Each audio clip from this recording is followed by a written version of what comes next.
E aí, gurizada? Tudo certo com vocês? Espero que esteja tudo bem. Sou o professor Sandro, sou professor de Química do primeiro ano e do segundo, e nós vamos falar hoje um pouquinho sobre alguns componentes do currículo do primeiro ano.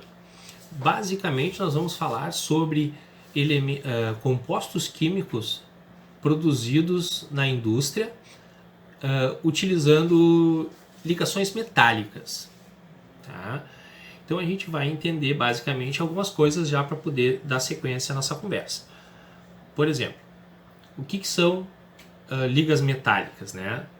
As ligas metálicas são grupos de metais e não metais que eu coloco junto para poder utilizar as características, as melhores características que eu precisar de cada um deles.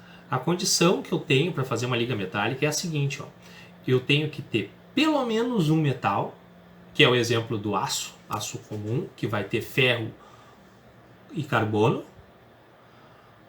Eu posso colocar junto ainda o níquel, posso colocar junto ainda o fósforo e posso colocar junto ainda algum outro tipo de material, como o silício, tá?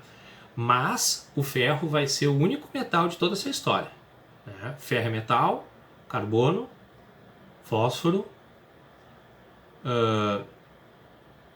silício, todos eles são não metais, mas o ferro é 75% de tudo que eu colocar. Então eu estou dizendo que para fazer 100 kg de aço comum eu preciso de 75 kg de ferro e os outros 25 kg vão ser dos restantes. Então eu tenho que ter, para fazer aço comum, um metal em maior quantidade. Se eu for fazer, por exemplo, aço inox, que é aquele aço utilizado para não enferrujar, né? Onde a gente coloca em estruturas que vão ficar dentro d'água, torres de transmissão de rede elétrica que é feito de material e fica dentro de granjas de arroz, por exemplo, é um exemplo. Material que reveste os cascos dos navios, né? Porque o aço inox ele tem essa característica, né? Ele não enferruja, ele não sofre corrosão da mesma forma que os outros materiais, ele é muito mais resistente. Tá? Então o aço comum, a mesma coisa, então eu tenho ferro, tenho carbono, tenho silício, tenho fósforo, né? Mas eu ainda vou ter cromo e níquel. Então, pelo menos um, mas nesse caso eu vou ter 3 metais e outros 3 não metais. Então, a condição para uma liga metálica são 2. Um metal pelo menos e que a quantidade de metais seja maior que a dos outros elementos químicos. Tá? Tudo isso vai acontecer, essas ligações que a gente estava conversando, tudo isso vai acontecer em lugares específicos, não é qualquer lugar que eu possa fazer isso, tá? Porque envolve grandes temperaturas. Normalmente, aqui no Rio Grande do Sul, nessa região aqui da região metropolitana, a gente encontra encharqueadas uma fábrica da Gerdau. Tá? Essa fábrica da Gerdau ela se chama Aços Finos Piratini e ela é uma siderúrgica, ela faz a fabricação de ferro fundido e também de aço.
nessa siderúrgica, na cearia, a gente encontra equipamentos específicos, como por exemplo, especializados, né?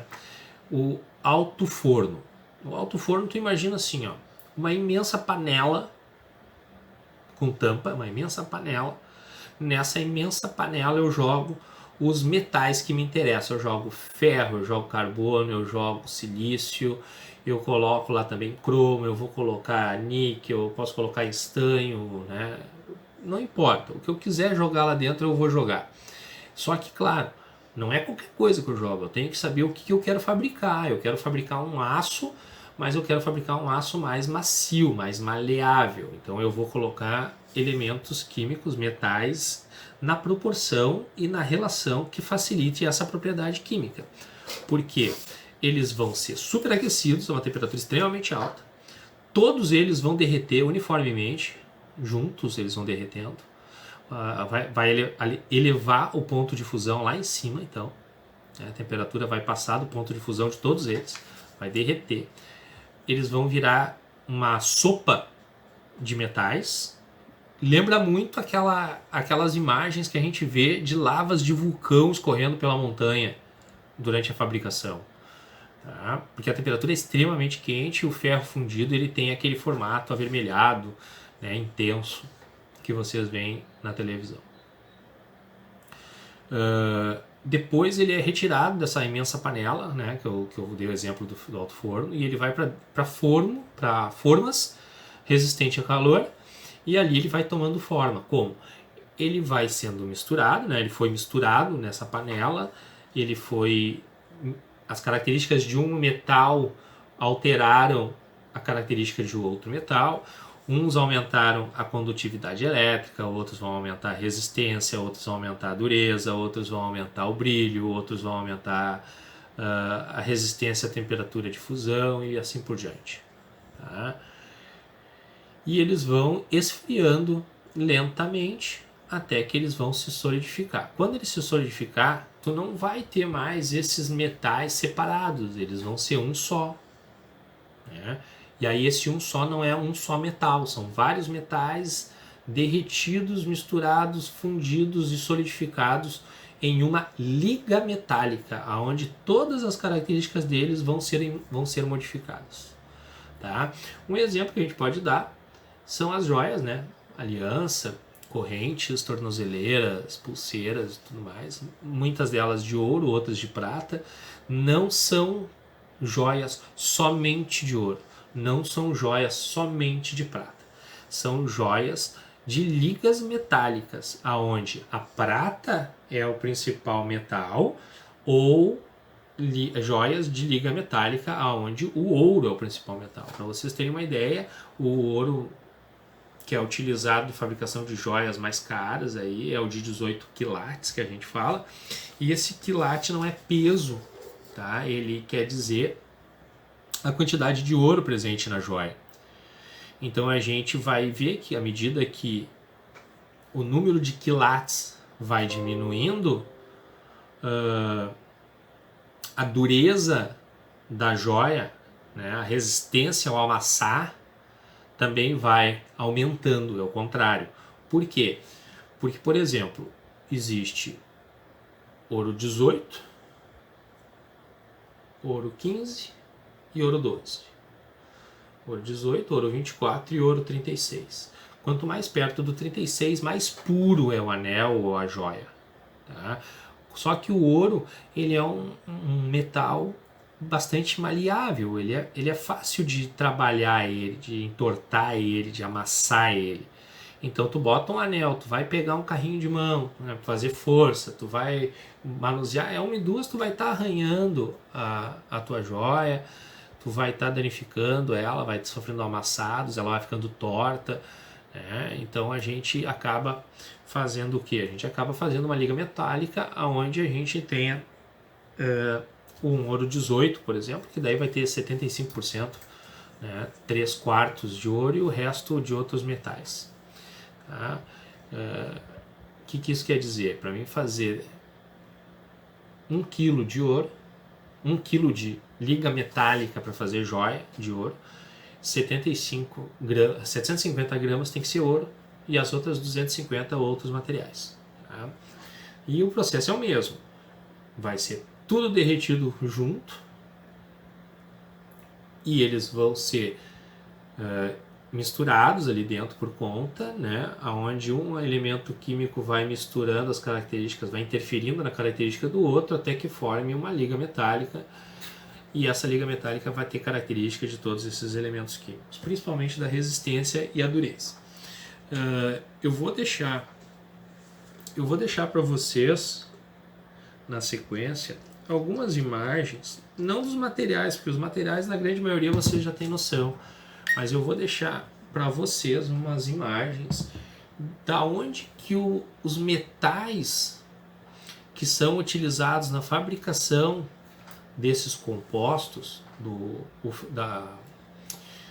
aço inox, do bronze, né? do próprio ouro, né? A liga metálica de ouro, a liga metálica de prata, o latão, ou até a amálgama. Essa amálgama é uma coisa interessante de nós conversar, porque vocês não devem nem saber do que eu estou falando, porque na minha geração isso era muito utilizado, hoje em dia já não é tanto, mas a gente já vai tocar no assunto. Então vai vir uma série de imagens para vocês terem noção do impacto ambiental que a extração desses materiais do solo causam, do formato de trabalho precário que ele causa, né? Eu desafio vocês a darem umas olhadas por aí, se informar, por exemplo, como é que é reproduzido, como é que é retirado da terra o cobalto para fazer as baterias dos telefones celulares que nós utilizamos nessas aulas de ensino remoto no ano passado e nesse começo de ano letivo, ou mesmo que não seja para isso, que seja simplesmente como vocês utilizam para baixar música, para ficar falando em redes sociais, entrar em comunicação, fazer ligações, né? Acessar a internet. Que o telefone celular hoje ele é fundamental no nosso estilo de vida. Mas e toda a mão de obra que está envolvida nisso? Né? Então, um desafio que eu faço para vocês é isso, que vocês se aprofundem um pouquinho mais para entender como é que é obtido cobalto, né? Que é o elemento químico que é utilizado na fabricação de baterias de telefones celulares. Tá? E voltando ao que eu estava conversando com vocês sobre amálgama. Amálgama é uma massa, tá? É uma liga metálica bastante resistente e que os dentistas utilizavam até bem pouco tempo atrás para tratar obturações nos dentes. E o cara estava cariado, ia lá, fazia uma brocadinha, né? Aquele barulhinho enlouquecedor, e depois eles preenchiam o buraco com essa liga metálica, com a amálgama. São aquelas massas cor de chumbo, escurecidas, e elas têm uma concentração significativa de mercúrio. Por que eu estou falando que isso é interessante? Hoje em dia já não é mais utilizado esse tipo de amálgama, né? Já é utilizado outro material. E isso faz muito bem para a saúde de vocês, porque o mercúrio ele é extremamente cancerígeno, né? Ele é mutagênico, ele contamina os organismos vivos, e aí a gente colocava na boca, né? Então a gente fica vendo que apesar de todo o conhecimento da humanidade, a gente faz ainda umas tararaquice por aí. Tá, galera? Então assim, ó, eu espero que vocês tenham gostado dessa conversa, não é uma aula, tá? Eu quero que vocês entendam isso, é uma forma da gente ficar se comunicando e tendo pequenos golinhos de conhecimento, e depois a gente possa voltar para a sala de aula e aprofundar e conhecer melhor e retomar e tudo mais. Certo? A partir de agora eu deixo para vocês então algumas imagens, espero que vocês olhem com atenção e que vocês tenham uma visão crítica sobre essa questão aí da extração mineral em todos os lugares, tá? No Brasil, no Rio Grande do Sul, no mundo inteiro. Eu acho que é importante esse lado social da química também. Tá beleza? Um forte abraço, se cuidem e até a próxima.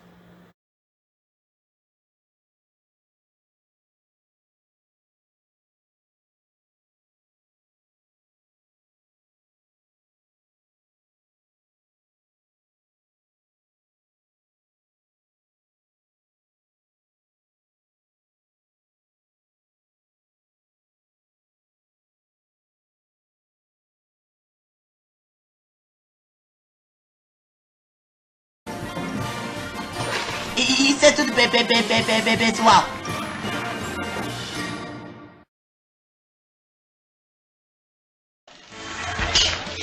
E ação! Isso é tudo, pessoal. E corta, Gaguinho. Por acaso você esqueceu que tem que gaguejar? É só olhar o seu nome. Vamos fazer de novo então. Sim, é claro, esqueci de gaguejar. Vamos lá então. Certo. Silêncio no estúdio. Câmera, ação! Isso é tudo, pessoal. Puta que pariu, esqueci de novo a bosta de gaguejar, o caralho. Não se preocupe que na próxima eu acerto. Desculpa, pessoal. Sem problema, Gaguinho. Trocar tela. Ação! Isso é tudo, pessoal. Muito bem, Gaguinho. Melhorou muito. Só ainda tem que trabalhar mais uma coisa. Tenta começar a gaguejar pelo começo. Pelo isso. O que você disse? Eu quero que você comece a gaguejar no começo, no isso. Isso é tudo, pessoal? Perfeito, você pegou o jeito. Se você sabe tanto, vem pra cá fazer então. Não. A estrela aqui é você. Tá pronto, Gaguinho? Uhum. Ação! Isso é tudo, pessoal. Fantástico, perfeito. Você é realmente muito bom, Eu Gaguinho. ainda faço essa merda de graça.